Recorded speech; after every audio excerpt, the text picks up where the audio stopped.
بسم اللہ الرحمن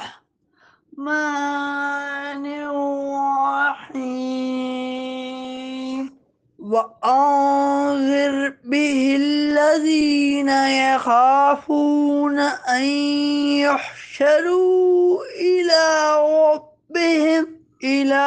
رَبِّهِمْ لَيْسَ لَهُم مِّن دُونِهِ وَلِيٌّ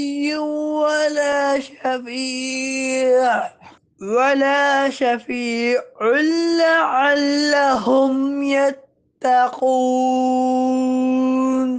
اور اس قرآن سے ان لوگوں کو ڈراؤ جو اس بات سے ڈرتے ہیں کہ انہیں ان کے رب کی طرف یوں اٹھایا جائے گا کہ اللہ کے سوا ان کا کوئی حمایتی ہوگا اور نہ کوئی سفارشی۔